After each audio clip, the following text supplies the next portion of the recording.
KPM.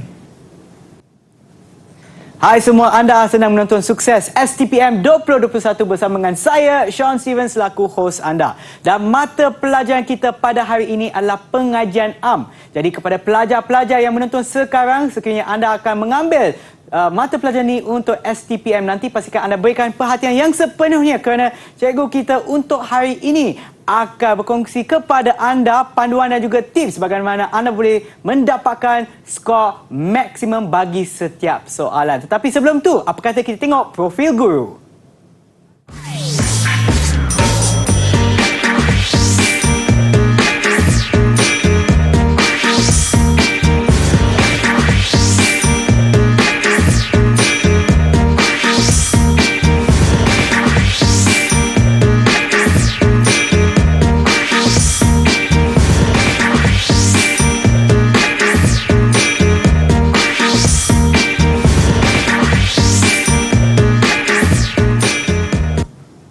Dan bersama kita pada hari ini adalah Cikgu Abdullah daripada Kolej Tingkatan 6 Tunku Abdul Rahman Putra Sabak Bernam Selangor. Hai Cikgu. Hai Sean, terima kasih. Sihat Cikgu? Alhamdulillah sihat. Okey, baiklah Cikgu, jom kita mulakan Cikgu. Okey, terima kasih Sean. Okey, silakan Cikgu. Terima kasih. Pelajar sekalian, saya Cikgu Abdullah bin Ali dari Kolej Tingkatan 6 Tunku Abdul Rahman Putra. Anda bersama saya dalam Sukses STPM 2021. Untuk hari ini, kita akan melihat bagi mata pelajaran STPM semester 3. Sebelum itu, kita akan lihat dulu dari segi pengagihan wajaran untuk subjek pengajian am. Sean, kalau kita lihat di sini, pelajar telah pun menduduki pengajian am kertas 1 untuk kertas 9001 di mana wajarannya ialah 29%. Dan pengajian am semester 2, 22%. Pengajian am semester 3 yang akan pelajar duduki 29% dan juga kertas 4 kerja khusus untuk 20%. Baik. Okey, Sean. Sebenarnya saya nak tanya Cikgu, kenapa SEM 3 tu sangat penting bagi pelajar? Ya, ini bagus Sean. Kalau kita lihat untuk mata pelajaran untuk SEM 1, SEM 2, pelajar berpeluang untuk mengulang subjek tersebut. Tetapi untuk SEM 3, pelajar tidak ada peluang untuk mengulang.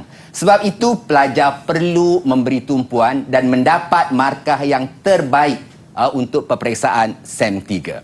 Okey. Seterusnya kita lihat apakah perlu pelajar fahami. Untuk hari ini, kaedah memahami kehendak soalan. Ini adalah sangat penting. Yang kedua, pelajar akan didedahkan teknik untuk menjawab soalan dengan lebih cemerlang. Dan selalu yang menjadi masalah kepada pelajar ialah berkaitan tentang pengagihan masa. Ya, betul. Ini selalu menjadi masalah kepada pelajar. Kalau kita lihat, sepatutnya pelajar dari segi pengagihan masa, bahagian A pelajar peruntukan 20 minit. Iaitu satu soalan 80 saat dan markah diperuntukkan 15 markah. Manakala bahagian B 30 markah di mana mengandungi 2 soalan, pelajar perlu menjawab satu soalan 15 markah. Okey, manakala bahagian C, Sean, kita peruntukkan 70 minit. Di mana satu soalan 35 minit mengandungi 2 soalan. Mengandungi 3 soalan, pelajar perlu menjawab 2 soalan. Iaitu memberi peruntukan 50 markah. Namun begitu, Sean, untuk hari ini tumpuan kita adalah pada bahagian B, alih bentuk komunikasi. Kerana apa? Kerana pada bahagian B ini terlalu banyak perkara-perkara teknikal yang perlu pelajar fahami. Di mana 2 soalan jawab satu soalan, masa 30 minit. Dari segi kepanjangan tidak terhad. Dari segi pemarkahan, idea akan mendapat 4 markah, huraian 8 markah, bahasa 1 markah dan rumusan 2 markah. So, jumlah keseluruhan adalah 15 markah. Ini adalah soalan-soalan ataupun topik-topik yang pernah keluar dari tahun 2015 hingga tahun 2020, iaitu soalan yang sebenar. Ya, kalau kita lihat dari segi perbandingan dan perubahan acap kali keluar. Begitu juga dari segi hubung kait, pada tahun 2015 dia keluar. Kalau Sean tengok dari segi agihan soalan pecahan itu dia setara. Dan yang paling penting, perbandingan dan perubahan itu acap kali keluar, dan ini adalah asas kepada bahagian ini. Baik. Okey. Seterusnya kita lihat dari segi bentuk persamaan linear ni, sama ada dia boleh tanya dari segi jadual, carta ataupun gambar rajah. Tetapi untuk kali ini fokus kita adalah kepada jadual. Apa perlu saya tahu? Pertama, bahagian B, pelajar perlu memahami dari segi pola, di mana mengandungi pola perubahan dan pola bandingan. Apabila disebut perubahan saja, dia merujuk kepada pola perubahan, dan bila bandingkan, melihat secara mendata ataupun horizontal, dan juga secara menegak ataupun kita panggil secara vertikal. Sama ada membaca daripada kiri ke kanan ataupun dari atas ke bawah. So kita akan dedahkan kepada pelajar. Seterusnya, ini dia. Ini adalah apa yang perlu pelajar fahami dari segi pola perubahan. Pertama, ada pola dinyatakan dengan jelas. Maknanya polanya sama ada meningkat, menurun atau tidak konsisten. Okey. Yang kedua, mesti ada tahun asas. Tahun asas itu maknanya tahun mula dia. Kalau dia 2001 hingga 2013, so 2001 itu kita panggil tahun asas dia. Okey. Perubahan dinyatakan dengan jelas dengan mengemukakan data mutlak dan data peratus. So pelajar mesti nyatakan data mutlak dan juga data peratus. Unit dinyatakan dengan jelas. Perhatikan, andainya ada simbol pada jadual seperti anggaran. Perkataan anggaran itu perlu dinyatakan. Jumlah keseluruhan juga boleh diangkat sebagai satu jawapan. Baik, Cikgu. Dan sebelum kita teruskan, kita akan berehat seketika dan kembali semula ke Sukses STPM 2021. Didik TV KPM. Didik TV KPM. Kembali semula menonton Sukses STPM 2021 bersama dengan saya Sean Steven dan juga Cikgu Abdullah bagi mata pelajaran pengajian am. Baik, Cikgu, silakan. Terima kasih, Sean. So, kita teruskan sesi pembelajaran kita pada hari ini, iaitu kita lihat, kita sambung semula dari segi pola perubahan. Baik. Seperti Cikgu nyatakan tadi, Sean, dari segi pola perubahan ada 3 perkara yang pelajar perlu fahami. Yang pertama, melihat pada jadual, iaitu berlaku peningkatan, pola meningkat, pola menurun dan pola tidak konsisten. Okey, kita lihat satu soalan di sini ya. Berdasarkan jadual di bawah, huraikan pola perbelanjaan kerajaan persekutuan dari tahun 2017 hingga anggaran tahun 2019. So kita lihat kepada jadual kita di sini. Kalau kita lihat jadual yang dinyatakan di sini, Sean, 2017 itu yang Cikgu mengatakan tadi sebagai tahun asas. Okey, ada perkara yang perlu pelajar fahami, iaitu dari segi perkataan anggaran. Pelajar seharusnya tidak boleh menulis perkataan contohnya ditulis tahun 2019 sahaja. So maknanya pelajar tidak akan dapat markah di situ. Kerana itu adalah anggaran. Kita jangkakan. Okey. So kalau kita lihat jadual ini ya pelajar, iaitu kita ada 5 sektor, iaitu kita ada ekonomi, pendidikan, keselamatan, kesihatan dan sektor-sektor lain. Apa yang Cikgu nyatakan tadi di sini, iaitu kita lihat dari segi ekonomi. Bagaimana kita lihat sama ada pola dia meningkat, menurun atau tidak konsisten. Di sini bila dapat soalan macam ni, pelajar tandakan di hujungnya. So kalau kita lihat 2413, 2667, 3312. So Sean nampak ni meningkat, menurun atau tidak konsisten? Meningkat, Cikgu. Meningkat, yes, betul. So kita tuliskan dia meningkat seperti ini.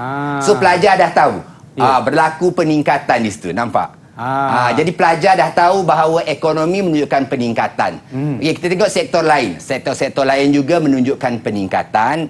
Kemudian kita lihat bagi keselamatan. Dia menurun. So Sean kita tandakan di sini. Ini penting supaya pelajar tidak lupa bila pelajar ingin menukar dia ke dalam bentuk persamaan linear nanti. Okey. Itu dia dari segi pendidikan dan kesihatan menunjukkan pola tidak konsisten. So sekarang kita lihat, Sean, di sini ada 3 pola. Iaitu pola meningkat bagi ekonomi dan sektor-sektor lain, pola menurun bagi keselamatan, pola tidak konsisten bagi pendidikan dan kesihatan. Ya. So di sini 3 pola pelajar telah ada dan pelajar perlu tukarkan dia ke dalam bentuk persamaan linear. Okey, ini dia. Ya, selain daripada itu, jumlah keseluruhan. Cikgu dah letakkan dalam kotak merah. Ya. Jumlah keseluruhan juga boleh kita angkat sebagai satu idea. Oh, boleh juga. Ya, bermakna sekarang dia ada 4 idea. Pola meningkat, pola menurun, pola tidak konsisten dan satu lagi jumlah keseluruhan. Okey. So, seterusnya kita lihat bagaimana. Seperti yang cikgu jelaskan tadi, bila kita menulis daripada segi jadual persamaan tidak linear kepada persamaan linear, pelajar perlu menyatakan data mutlak. Okey. Ini dia data mutlak. Ya, dari kita ambil sektor ekonomi, kita ambil 3,312. Ini adalah pada tahun 2019 cikgu tadi. Ya. Tolak kepada 2,413 kita dapat 899 juta. Ya. Maksudnya di sini ya, pelajar ini adalah kita panggil dia punya simbol dia. So pelajar tak tulis. Kalau pelajar tulis 899 sahaja, tiada markah. Tiada markah langsung? Ya, langsung. Okey. Sebab pelajar tidak tulis RM 899 juta. Ya. Dari segi data peratus, kalau kita lihat di sini data peratus tadi, ini saja, kita tukarkan saja kepada bentuk peratus. Okey. Okey, ini penting juga Sean. Ya. Bila data peratus, pastikan tulis 2 tempat perpuluhan. Tak boleh satu ataupun Tak tiga boleh lah. satu. So kalau maknanya kalau dia contohnya 872.276, so dia mesti round off the number lah. Jadi 87.28. Okey. So maknanya mesti 2 tempat perpuluhan. Baik. Okey. So sekarang kita lihat ada data mutlak dan juga ada data peratus. So bagaimana pelajar nak tulis? Ini dia. Sektor yang menunjukkan pola peningkatan. So ini adalah pola dia. Ialah sektor ekonomi. So merujuk kepada data yang ada. Dan sektor-sektor lain. Maksudnya, kalau ada peningkatan lebih daripada satu sektor, dia perlu tulis semua. Okey. Okey, so andai kata dia terlupa tulis ini, so tiada markah. Oh, langsung tiada markah? Tiada markah. Oh. So mesti lengkap tulis. Ya. Okey, so ini adalah kita panggil idea dia. Okey, baik. So huraian dia pada tahun 2017, ini adalah data asas. Perbelanjaan bagi sektor ekonomi. So pilih salah satu saja kita huraikan. Ya. Okey, ialah RM 2,413 juta dan dianggarkan. So kita rujuk pada jadual tadi. Ya, betul. Ada perkataan anggaran. Ya. So dia tak boleh tulis pada tahun 2019 dianggarkan meningkat kepada RM 3,312 juta pada tahun 2019 bersamaan 37.26%. Ini ialah data mutlak. Okey. Yang ini ialah data peratus. Maknanya di sini kita hanya huraikan untuk sektor ekonomi walaupun sektor yang menunjukkan pola peningkatan tu ada lebih daripada satu. Yes. Tapi kita ambil satu saja. Satu sahaja. Baik. Tetapi untuk idea dia perlu nyatakan keseluruhan dan huraian pilih satu sahaja. Baik, okey, itu yang kita katakan tadi ialah pola bandingan tadi. Okey. Seterusnya kita lihat pola perubahan tadi. So terusnya kita lihat pola bandingan pula. Dia masih lagi dalam bentuk pola. Pola bandingan biasanya kita akan mulakan pada tahun. Okey. Bandingkan jumlah paling besar dan paling kecil. So dalam idea tersebut paling besar dan paling kecil dinyatakan dengan jelas. Mesti nyatakan jumlah keseluruhan. Sebab apa? Sebab kita nak lihat data peratus dia. So berapa persen? So pelajar perlu nyatakan dengan jelas berapa persen daripada jumlah keseluruhan. Sebelum itu data mutlak juga perlu dinyatakan dengan jelas. So kita lihat di sini masih menggunakan jadual yang sama. Okey. So kita lihat dari segi tahun, kita ada tahun 2017, 2018 dan anggaran 2019. Apa yang cikgu jelaskan untuk bandingan, kita melihat pada tahun yang sama. Pada tahun yang sama tetapi dari segi sektor yang berbeza. So kita lihat jumlah terbesar ialah sektor-sektor lain. Okey. Jumlah paling kecil ialah pendidikan. Dan ini adalah jumlah keseluruhan. Ya. So bagaimana kita hendak menulis dengan lengkap? Okey. Lihat, bila kita membandingkan tahun yang sama tetapi sektor berbeza. 2017 jumlah besar dia 9,980 juta. Ya. Sektor terbesar sektor-sektor lain kita dah nyatakan tadi. Dan pendidikan merupakan sektor terkecil. Okey. So kita lihat di sini. Sektor-sektor lain bila kita lihat ini adalah dari segi peratus dia. Okey. Ya. Kemudian data mutlak dia pelajar kita dah jelaskan macam mana nak kira tadi. So bila kita tulis pada tahun 2017, so ini adalah tahun dia. Okey. Perbelanjaan kerajaan persekutuan terbesar ialah bagi sektor-sektor lain dan yang terkecil sektor pendidikan. Ini ialah idea. Jika betul kita terus bagi 1 markah. Ya. Perbelanjaan kerajaan persekutuan bagi sektor-sektor lain. So kita pilih satu saja. Kita huraikan yang pertama dulu, sektor lain dulu. RM 3,121 juta bersamaan 31.27%. So ini betul, belum ada markah lagi. Sebab kita belum menyatakan lagi sektor pendidikan yang terkecil. Okey? Dan sektor pendidikan berjumlah RM 1,240 juta bersamaan 12.49% daripada jumlah keseluruhan. Berapa jumlah keseluruhan dia? RM 9,980 juta. So bila dia lengkap ni semua Sean, baru dia layak dapat 2 markah. Di mana data mutlak dia akan dapat 1 markah, data peratus sama dengan 1 markah. Ya. So, bermakna untuk idea sebegini dia akan dapat 3 markah. Untuk maknanya maksimum. kita kena ada data mutlak, data peratus dan juga huraian untuknya ya. Dan saya rasa apa yang penting juga adalah pentafsiran kita berdasarkan jadual yang diberikan tu. Data betul. tu kenalah betul. Dan sekarang kita akan berehat seketika dan kembali semula ke Sukses XTPM 2021. Didik TV KPM. Didik TV KPM.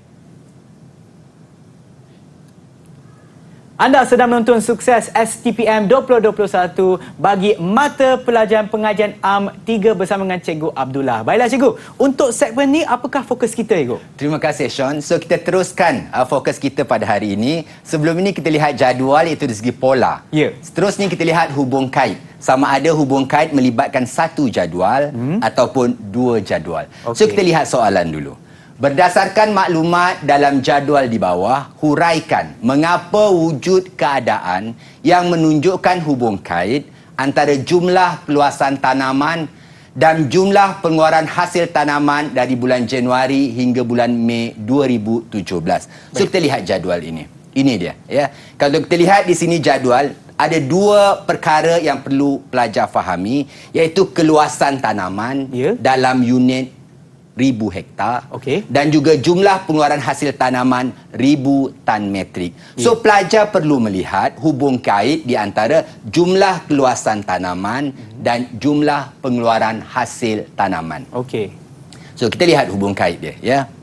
Pertama kita lihat dari segi jumlah keluasan hasil tanaman. So kalau Sean lihat daripada bulan Januari hingga bulan Mei menunjukkan apa?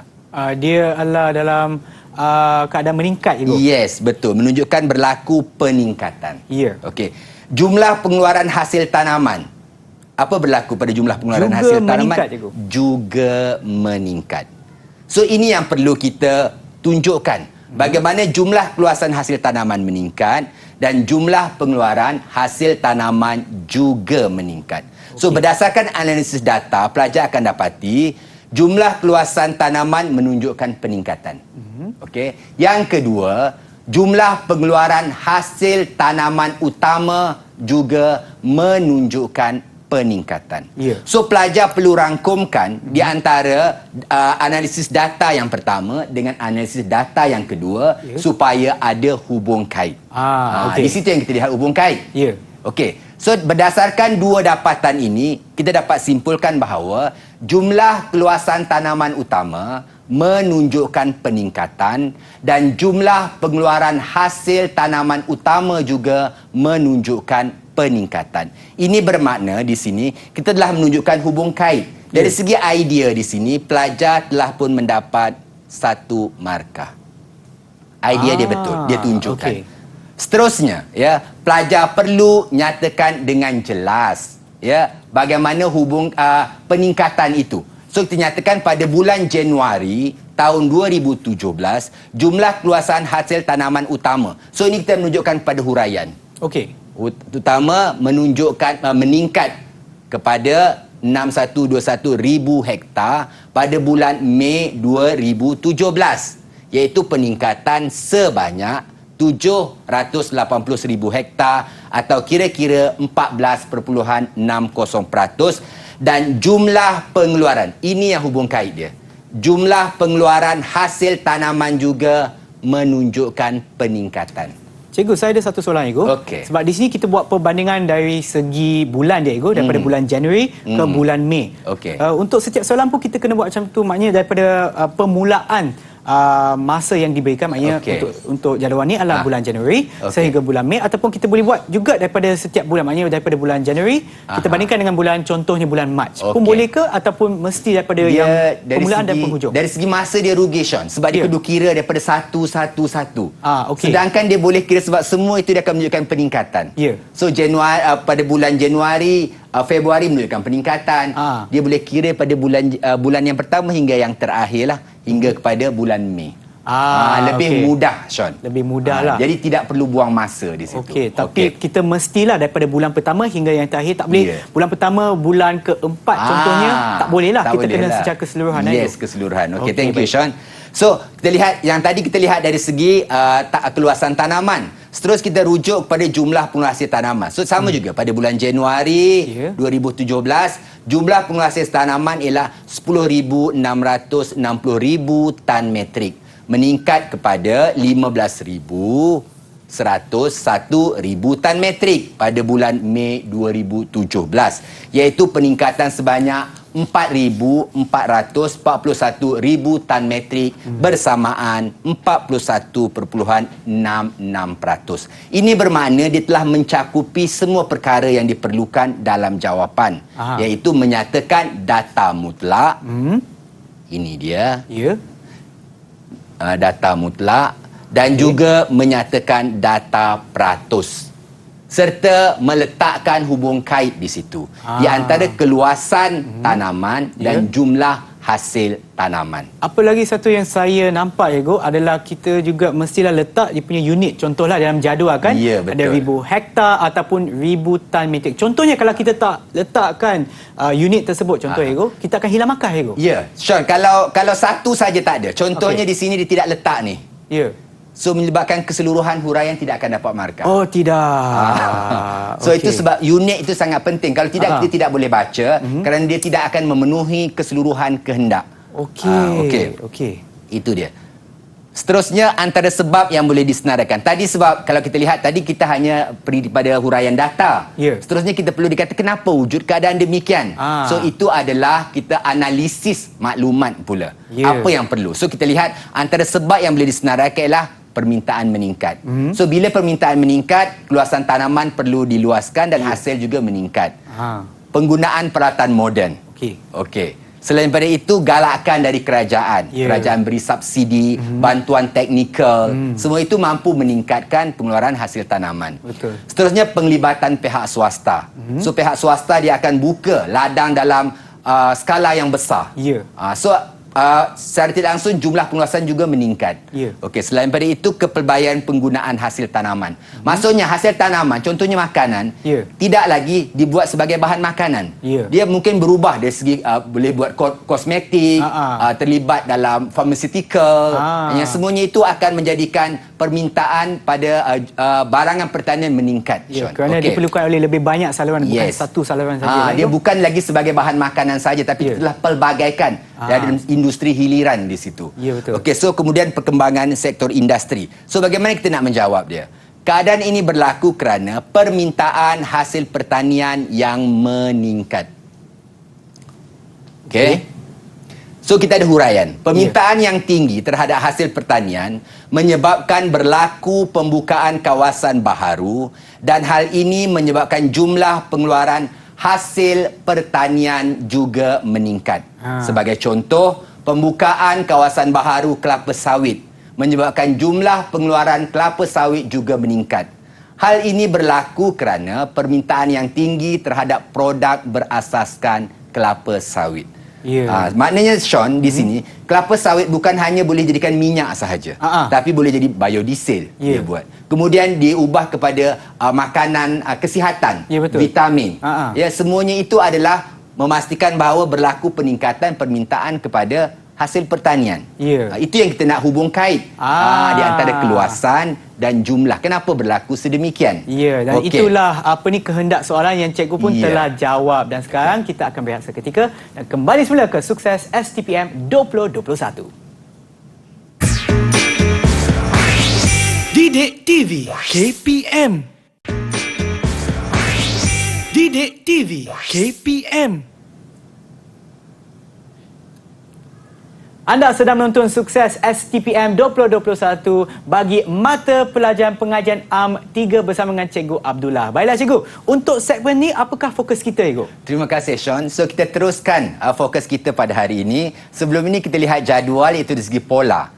Seterusnya kita lihat hubung kait. Sama ada hubung kait melibatkan satu jadual ataupun dua jadual.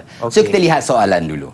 Berdasarkan maklumat dalam jadual di bawah, huraikan mengapa wujud keadaan yang menunjukkan hubung kait antara jumlah keluasan tanaman dan jumlah pengeluaran hasil tanaman dari bulan Januari hingga bulan Mei 2017. So kita lihat jadual ini. Ini dia, ya. Kalau kita lihat di sini jadual, ada dua perkara yang perlu pelajar fahami, iaitu keluasan tanaman dalam unit 1,000 hektar dan juga jumlah pengeluaran hasil tanaman 1,000 tan metrik. So pelajar perlu melihat hubung kait di antara jumlah keluasan tanaman dan jumlah pengeluaran hasil tanaman. So kita lihat hubung kait dia, ya. Pertama kita lihat dari segi jumlah keluasan hasil tanaman. So kalau Sean lihat daripada bulan Januari hingga bulan Mei menunjukkan apa? Dia adalah dalam keadaan meningkat Cikgu. Yes, betul. Menunjukkan berlaku peningkatan. Okey. Jumlah pengeluaran hasil tanaman. Apa berlaku pada jumlah pengeluaran hasil tanaman? Juga meningkat. So ini yang perlu kita tunjukkan. Bagaimana jumlah keluasan hasil tanaman meningkat dan jumlah pengeluaran hasil tanaman juga meningkat. So berdasarkan analisis data, pelajar akan dapati jumlah keluasan tanaman menunjukkan peningkatan. Yang kedua, jumlah pengeluaran hasil tanaman utama juga menunjukkan peningkatan. So pelajar perlu rangkumkan di antara analisis data yang pertama dengan analisis data yang kedua supaya ada hubung kait. Di situ yang kita lihat hubung kait. So berdasarkan dua dapatan ini, kita dapat simpulkan bahawa jumlah keluasan tanaman utama menunjukkan peningkatan dan jumlah pengeluaran hasil tanaman utama juga menunjukkan peningkatan. Ini bermakna di sini kita telah menunjukkan hubung kait. Dari segi idea di sini, pelajar telah pun mendapat 1 markah. Idea dia betul, dia tunjukkan. Seterusnya, ya, pelajar perlu nyatakan dengan jelas, ya, bagaimana hubung peningkatan itu. So kita nyatakan pada bulan Januari tahun 2017 jumlah keluasan hasil tanaman utama. So ini kita menunjukkan pada huraian. Utama menunjukkan meningkat kepada 6121,000 hektar pada bulan Mei 2017, iaitu peningkatan sebanyak 780,000 hektar atau kira-kira 14.60%. Dan jumlah pengeluaran, ini yang hubung kait dia, jumlah pengeluaran hasil tanaman juga menunjukkan peningkatan. Cikgu, saya ada satu soalan Cikgu. Sebab di sini kita buat perbandingan dari segi bulan dia Cikgu, daripada bulan Januari ke bulan Mei. Untuk setiap soalan pun kita kena buat macam tu, maknanya daripada permulaan masa yang diberikan, maknanya untuk jadual ni adalah bulan Januari sehingga bulan Mei, ataupun kita boleh buat juga daripada setiap bulan, maknanya daripada bulan Januari kita bandingkan dengan bulan, contohnya bulan Mac pun boleh ke, ataupun mesti daripada dia, yang permulaan dan penghujung? Dari segi masa dia rugi, Sean, sebab dia perlu kira daripada satu. Sedangkan dia boleh kira sebab semua itu dia akan menunjukkan peningkatan. So Januari, pada bulan Januari, Februari menunjukkan peningkatan. Dia boleh kira pada bulan yang pertama hingga yang terakhir lah, hingga kepada bulan Mei. Lebih mudah, Sean. Lebih mudah lah. Jadi tidak perlu buang masa di situ. Tapi kita mestilah daripada bulan pertama hingga yang terakhir. Tak boleh bulan pertama, bulan keempat contohnya, tak boleh lah. Kita kena secara keseluruhan. Keseluruhan. Thank you, Sean. So, kita lihat yang tadi kita lihat dari segi keluasan tanaman. Terus kita rujuk kepada jumlah penghasil tanaman. So, sama juga pada bulan Januari 2017, jumlah penghasil tanaman ialah 10,660,000 tan metrik, meningkat kepada 15,101,000 tan metrik pada bulan Mei 2017, iaitu peningkatan sebanyak 4,441,000 tan metrik bersamaan 41.66%. Ini bermakna dia telah mencakupi semua perkara yang diperlukan dalam jawapan, iaitu menyatakan data mutlak. Ini dia. Data mutlak, dan juga menyatakan data peratus, serta meletakkan hubung kait di situ di antara keluasan tanaman dan jumlah hasil tanaman. Apa lagi satu yang saya nampak, Ego, adalah kita juga mestilah letak dia punya unit. Contohlah dalam jadual kan, ada 1,000 hektar ataupun 1,000 tan metrik. Contohnya kalau kita tak letakkan unit tersebut, contoh Ego, kita akan hilang markah, Ego. Sean, kalau satu saja tak ada. Contohnya di sini dia tidak letak ni. So menyebabkan keseluruhan huraian tidak akan dapat markah. Oh, tidak. So itu sebab unit itu sangat penting. Kalau tidak, kita tidak boleh baca kerana dia tidak akan memenuhi keseluruhan kehendak. Itu dia. Seterusnya, antara sebab yang boleh disenaraikan. Tadi sebab, kalau kita lihat tadi, kita hanya pergi pada huraian data. Seterusnya kita perlu dikata kenapa wujud keadaan demikian. So itu adalah kita analisis maklumat pula. Apa yang perlu. So kita lihat antara sebab yang boleh disenaraikan ialah permintaan meningkat. So bila permintaan meningkat, keluasan tanaman perlu diluaskan dan hasil juga meningkat. Penggunaan peralatan moden. Selain daripada itu, galakan dari kerajaan. Kerajaan beri subsidi, bantuan teknikal. Semua itu mampu meningkatkan pengeluaran hasil tanaman. Seterusnya, penglibatan pihak swasta. So pihak swasta dia akan buka ladang dalam skala yang besar. Secara tidak langsung jumlah pengeluasan juga meningkat. Selain daripada itu, kepelbaian penggunaan hasil tanaman. Maksudnya hasil tanaman, contohnya makanan, tidak lagi dibuat sebagai bahan makanan. Dia mungkin berubah dari segi boleh buat kosmetik, terlibat dalam pharmaceutical. Yang semuanya itu akan menjadikan permintaan pada barangan pertanian meningkat. Kerana diperlukan oleh lebih banyak saluran, bukan satu saluran saja. Dia bukan lagi sebagai bahan makanan saja, tapi telah pelbagaikan dari industri hiliran di situ. So kemudian perkembangan sektor industri. So bagaimana kita nak menjawab dia? Keadaan ini berlaku kerana permintaan hasil pertanian yang meningkat. So kita ada huraian. Permintaan yang tinggi terhadap hasil pertanian menyebabkan berlaku pembukaan kawasan baharu, dan hal ini menyebabkan jumlah pengeluaran hasil pertanian juga meningkat.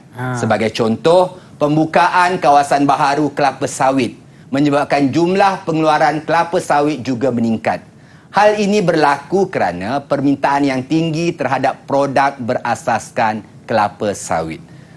Maknanya, Sean, di sini kelapa sawit bukan hanya boleh jadikan minyak sahaja, tapi boleh jadi biodiesel dia buat. Kemudian diubah kepada makanan kesihatan, vitamin.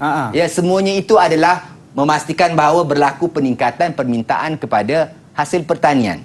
Itu yang kita nak hubung kait di antara keluasan dan jumlah. Kenapa berlaku sedemikian? Dan itulah kehendak soalan yang cikgu pun telah jawab. Dan sekarang kita akan berehat seketika dan kembali semula ke Sukses STPM 2021. Didik TV KPM. Didik TV KPM. Kembali semula menonton sukses STPM 2021 bersama dengan Cikgu Abdullah bagi mata pelajaran pengajian AM 3. Baiklah Cikgu, untuk segmen ini apakah fokus kita Cikgu? Okay, terima kasih. Seterusnya untuk bahagian ini, segmen ini, fokus kita adalah kepada dua jadual. Okey. So bagaimana kita lihat hubung kait apabila melihat dua jadual? Ya. Okey, tengok soalan dahulu. Berdasarkan jadual 1 dan jadual 2 di bawah, jelaskan hubung kait antara pengeluaran hasil tanaman dan pendapatan hasil tanaman dari tahun 2014 hingga 2016. Ya. Jelaskan mengapa keadaan demikian berlaku. So kalau kita lihat sini Sean, ada dua bahagian. Okey, ini adalah bahagian pertama. Dia nak lihat hubung kait. Ya. Sampai di sini. So ini adalah bahagian pertama. Dan ini adalah bahagian kedua. Ya. Pertama maknanya pelajar perlu buat analisis data. Okey. Ini adalah berpandukan kepada jadual. Ya. Dan yang kedua ialah B, ialah analisis maklumat. So ada dua perkara. Ya. Ada bahagian A dan bahagian B yang pelajar perlu penuhi. So kita lihat jadual. Di sini terdapat dua jadual. Jadual 1, pengeluaran hasil tanaman dari tahun 2014 hingga tahun 2016. Dan jadual 2 ialah pendapatan hasil tanaman utama dari tahun 2014 hingga tahun 2016. Ya. Unit berbeza, Sean. Ya. So pelajar kena lihat. Yang pertama unit tan metrik dan yang kedua ialah unit RM juta. Ya. So apa perlu pelajar fokus dahulu? So pelajar perlu lihat jadual 1 dan jadual 2, apa hubung kait di antara jenis tanaman iaitu pengeluaran dan juga pendapatan. So berapa pendapatan? Kita lihat di sini. Dua perkara perlu dijelaskan, hubung kait antara pengeluaran hasil tanaman dan pendapatan hasil tanaman. Ini ialah kita panggil tadi analisis data. Ya. Betul. Cikgu ulang semula supaya pelajar faham. Pelajar perlu jelaskan mengapa keadaan demikian berlaku. Ini adalah analisis pengetahuan. So ini adalah bahagian A dan ini ialah bahagian B. Okey. Okey. Ini adalah data yang pertama lah. Kita lihat pengeluaran hasil tanaman. Kita lihat dari segi jumlah. Apa yang kita boleh perhatikan dari segi jumlah dia? Dari segi data dia. Dia meningkat Cikgu. Meningkat. Betul ke meningkat, Sean? 10 660-629. So, apa dia? Tidak konsisten. Oh ya betul Cikgu. Itulah kesilapan saya Cikgu. Ini kadang-kadang pelajar juga sering buat kesilapan macam ni. Ya. Dia lihat sahaja tetapi tidak menganalisis keseluruhan. So dia sampai sini aja Sean dia tengok. Tak, saya tengok yang pertama dan yang terakhir. Kedua tak sebenarnya tengok. dia berlaku tidak konsisten iaitu menurun dan meningkat. Okey. Manakala dari segi pendapatan hasil tanaman utama, apa yang berlaku pada hasil tanaman utama, dia meningkat. 3, 7, 4, 6. So dia berlaku peningkatan. Yang ni meningkat, ya. Okey. So maknanya sekarang pelajar perlu kaitkan di antara jadual pertama dengan jadual kedua. Okey, bagaimana? Okey, ini dia. Jadual 1. Jumlah keseluruhan pengeluaran hasil tanaman utama di Malaysia dari tahun 2014 hingga tahun 2016 menunjukkan tidak konsisten. Yeah. So fokus kepada jadual 1. Okey. So apa pula dapatan jadual 2? Okey. Jumlah keseluruhan pendapatan hasil tanaman utama di Malaysia dari tahun 2014 hingga tahun 2016 menunjukkan peningkatan. Ya. So satu tidak konsisten, satu menunjukkan peningkatan. Ya. So pelajar perlu jelaskan hubung kait di antara dua jadual ini. So tengok. Okey. Jumlah keseluruhan pengeluaran hasil tanaman menunjukkan tidak konsisten, Ya. tetapi Tu kata kunci jumlah dia. keseluruhan Ya. hasil pendapatan utama menunjukkan peningkatan. Satu tidak konsisten, yang satu meningkat. Ya. So ini idea. So pelajar layak dapat 1 markah di sini. Okey. Okey.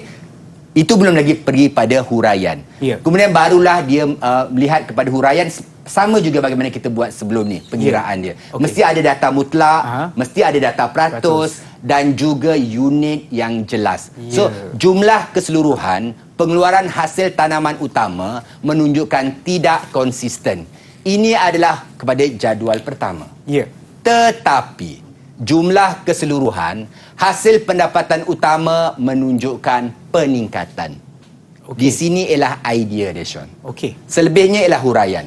Pada tahun 2014, jumlah pengeluaran hasil tanaman utama ialah 10,629,000 tan metrik. Unit. Jelas. Ya. Menurun kepada 10,660,000 tan metrik pada tahun 2015. So ini tahun asas, ini tahun bandingan dia. Ya. Okey. Iaitu penurunan sebanyak 31,000 tan metrik bersamaan 0.29%. Data mutlak, data peratus. Ini baru jadual pertama. Ya. So dia perlu hurai jadual kedua. Namun begitu, berlaku peningkatan pada tahun 2016. So maknanya masih jadual pertama tadi kita lihat sebab dia tidak konsisten, Sean. Ya, betul. Betul ya. Pada tahun 2016 kepada 11,220,000 tan metrik, iaitu peningkatan sebanyak 593,000 tan metrik bersamaan 5.58%. So selesai untuk jadual pertama. Sebab dia tidak konsisten, kita tunjukkan berlaku penurunan dan kemudian dia meningkat kembali. Ya. Walau bagaimanapun kita letak penanda wacana di situ, menunjukkan ada hubung kait di antara jadual pertama dan jadual kedua. Jumlah pendapatan hasil tanaman utama menunjukkan peningkatan.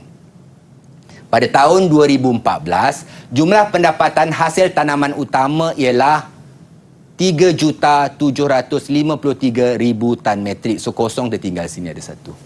Meningkat kepada RM 6,236,000 juta pada tahun 2016, peningkatan sebanyak RM 5,861,000 juta bersamaan 156.16%. Okey. Okey, ini ialah untuk data, analisis data.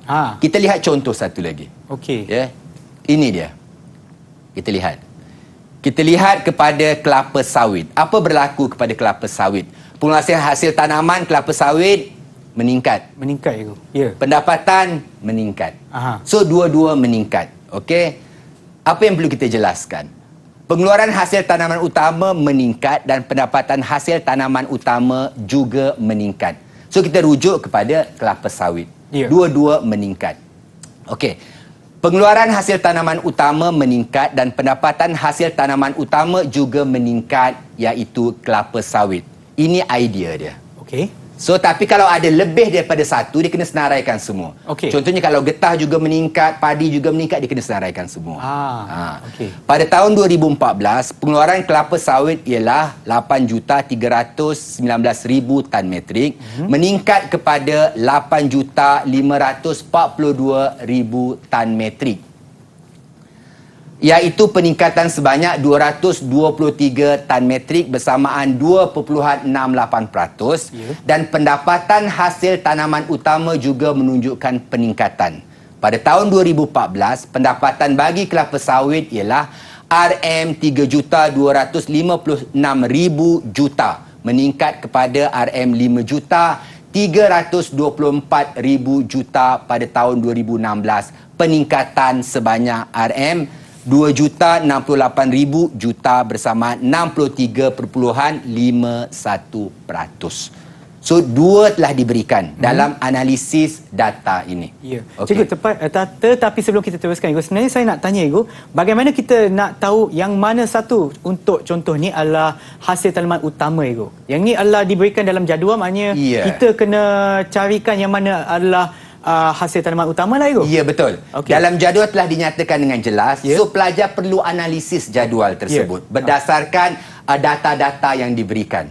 So dia boleh nampak meningkat, menurun atau tidak konsisten berdasarkan tanaman-tanaman yang diberikan, Sean. Itu dah jelas di situ. Okey. Seterusnya idea lain. Pengeluaran hasil tanaman utama menunjukkan penurunan dan pendapatan hasil tanaman juga menurun bagi getah. So hubung kait antara dua. Kemudian pengeluaran hasil tanaman utama menurun, tetapi pendapatan hasil tanaman meningkat bagi kelapa. So kita dah ada, tadi dah ada dua idea, so ada 3, 4. Pengeluaran hasil tanaman utama tidak konsisten, pendapatan hasil tanaman utama juga tidak konsisten bagi koko. Pengeluaran hasil tanaman utama tidak konsisten, tetapi pendapatan hasil tanaman utama meningkat bagi padi. So sekarang untuk analisis data dia ada berapa? 2, 3, 4, 5, 6. Ada 6 idea. Okey. Minimum hanya pelajar senaraikan 2 sahaja. Maknanya ini adalah contoh idea lain yang kita boleh gunakan. Idea lain yang boleh digunakan. Tapi yang ini pun kita belum masukkan huraian dia lagi lah. Ya, belum lagi. So huraian pelajar faham macam mana nak buat dah. Okey. Tapi andainya pelajar menyenaraikan lebih daripada 2, Okey. so kita pilih yang terbaik. Markah yang terbaik. Okey. So kalau disenaraikan 3, kita tanda contohnya 2 yang terbaik. So kita pilih the best of 2 lah. Okey. Tapi okey. dari segi masa pun kita kena jaga kan Ego. Ya, Kalau itu kita yang paling jawab penting. terlalu banyak nanti tak cukup masa untuk jawab soalan lain. Ya, betul Sean. Tapi saya ada satu lagi soalan Ego. Aha. Sekiranya contoh kita perlukan minimum 2 idea Ego, Okey. tapi kita letakkan 3. Okey. Tapi pemeriksa akan pilih yang 2 yang terbaik. Ya. Tapi misal kata contoh yang pertama, kedua, ketiga, yang pertama tu kita ada buat kesiapan dari segi unit yang digunakan. Aha. Mungkin kita tak masukkan unit Ego. Okey. Maknanya di sana penerangan untuk idea yang pertama dah tak kira lah Ego. Tak kira. Maknanya contohnya macam 2 dan 3 sebab minimum masih ada 2 tu. Ya. Maka masih boleh dapat markah Ya, maksimum betul. lah. Sebab pelajar kena faham, Ya. bahagian B dia tak sama bahagian C. Ya. So kalau bahagian C, dia minta 5 idea, pelajar senaraikan 6 idea, idea yang ke-6 tu kita dah tak baca. So dia berbeza dengan bahagian B. Okey. Bahagian B dia tidak ada limitasi perkataan. Baik. You boleh senaraikan berapa banyak, tapi kita ambil yang terbaik. Okey. Dan kita perlu tanda juga di situlah. Ya. So sebab itu kalau kita lihat, kalau di sini, idea perlu disenaraikan 2 saja, tapi pelajar senaraikan 3, kita pilih 2 yang terbaik lah di situ. Okey. Okey. Seterusnya, berdasarkan jadual 1 dan 2 di bawah menunjukkan peningkatan pengeluaran hasil tanaman dan pendapatan hasil tanaman dari tahun 2014 hingga 2016. Jelaskan mengapa keadaan demikian berlaku. Tadi Sean, yang 6 idea itu adalah untuk bahagian A, analisis data. Itu So maknanya kita perlu masuk bahagian B pula. Ya. Analisis pengetahuan. Jelaskan kenapa keadaan demikian berlaku. Okey. Okey. Kalau dalam konteks soalan macam ni, maknanya dia perlu beri analisis data disertakan dengan analisis sebab. Inilah analisis maklumat. So maknanya dalam perenggan yang sama. Okey. Okey, next Sean. Cikgu boleh tekan je. Tekan saja. Okey. Bukan. So ini kita pergi off saja, keep saja ya. Okey, thank you. Tekan yang ni. Sini. Okey, saya tolong Okey. Okey, cikgu. Thank you Sean. Okey, so kalau kita lihat ini, kalau yang tadi dia ada bahagian A, bahagian B. Ya. Tapi kalau ini Sean, dalam analisis data dia perlu nyatakan sebab kenapa keadaan demikian berlaku. Ya. Kalau dikata meningkat, kenapa meningkat? Ya. Kalau menurun, kenapa menurun? Okey. So kita lihat contoh dia. Pengeluaran hasil tanaman utama meningkat dan pendapatan hasil tanaman utama juga meningkat, kelapa sawit. Okey. So kita ambil kelapa sawit tadi lah. Pada tahun 2014, pengeluaran kelapa sawit ialah 8,319,000 tan metrik, meningkat kepada 8,542,000 tan metrik, iaitu peningkatan sebanyak 223 tan metrik bersamaan 2.68%. Dan pendapatan hasil tanaman utama juga meningkat. So dia beri data. Pada tahun 2014, pendapatan bagi kelapa sawit 3 juta, RM 3,256,000 tan ribu juta, meningkat kepada RM 5,324,000 juta pada tahun 2016. Peningkatan sebanyak RM 2,068,000 juta bersama 63.51%. So analisis data. So dia beri sebab kenapa keadaan demikian berlaku. Hal ini berlaku kerana permintaan yang meningkat terhadap pengeluaran hasil sawit, sama ada dari dalam negeri maupun dari luar negeri. Fenomena ini menyebabkan pengeluaran hasil tanaman utama meningkat dan pendapatan hasil tanaman utama juga meningkat. So dia tunjukkan hubung kait di antara jadual pertama dengan jadual kedua, dan diberi sebab kenapa keadaan demikian berlaku. Contoh Sean, kalau dia kata pengeluaran koko tidak konsisten, hasil koko meningkat. Maknanya dia kena beri sebab kenapa keadaan demikian berlaku. Ini adalah satu contoh bentuk soalan dan jawapan yang berbeza dengan yang sebelumnya. Ya. Okey. Dan contoh ni yang contohnya yang sebab yang diberikan ni adalah berdasarkan permintaan ego. Tapi ini adalah merupakan salah satu sebab. Tapi ini kita kena berikan sebab secara logik lah ego. Ya. Kalau contohnya kita gunakan sebab cuaca pun boleh juga ke cikgu? Bergantung kepada jawapan yang diberikan. Kalau Ya. bertepatan kita tak ada masalah. Okey. Sebab itu pelajar dia perlu lihat, perlu analisis. Ya.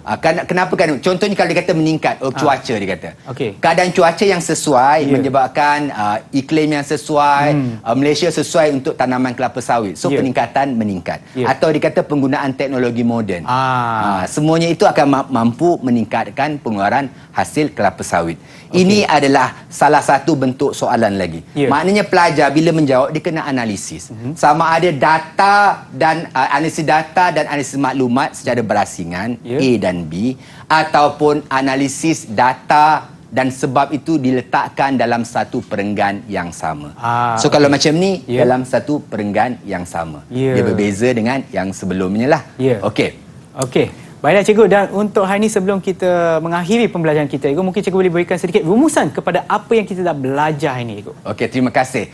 Ingatan saya kepada pelajar untuk SEM 3, pelajar perlu memberi perhatian yang jelas. Yang pertama, untuk SEM 3, pelajar tidak ada peluang untuk mengulang. Ya. Dan yang kedua, pelajar perlu fokus, jaga kesihatan supaya pelajar mampu menjawab dengan cemerlang. Itu harapan Cikgu Sean. Dan saya juga, saya rasa ini juga harapan kepada guru, harapan ibu bapa dan harapan rakyat Malaysia semua. Kerana pelajar ini adalah generasi akan datang yang akan membentuk negara kita, Sean. Terima kasih Cikgu Abdullah atas perkongsian ilmu Cikgu pada hari ini, dan kepada mereka yang akan menduduki pengajian AM 3.